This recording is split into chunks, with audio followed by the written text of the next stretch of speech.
Hi, in today's tutorial, I'm going to show you how to delete a listing from your Teespring account.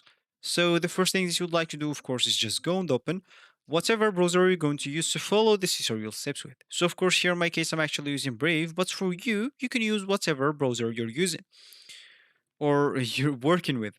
Of course, once you open that browser, go to the URL section, make sure to type teespring.com, hit the enter button, and that will take you into this page. Of course, if it's your first time, there you will find the login option at the top right corner, and on the left of it, an option to create your account.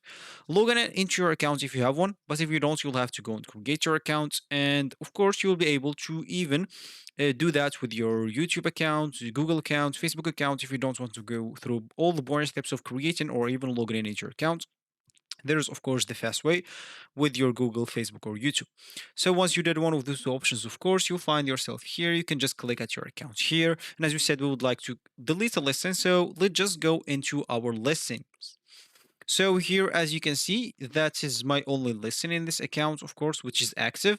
As you can see, we are here showing just the active listings. So if you want to delete it, actually, you can just go here. As you can see here, we have edit details. The second one is edit design. Third one is settings. We have duplicate settings and actually archive. Archive is actually like deleting a listing.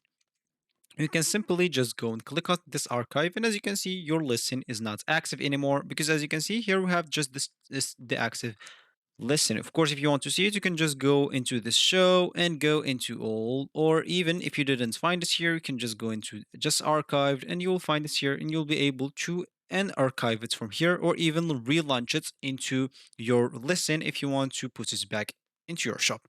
So this will be actually for this tutorial. I hope you like it. Thank you guys for watching this tutorial and goodbye.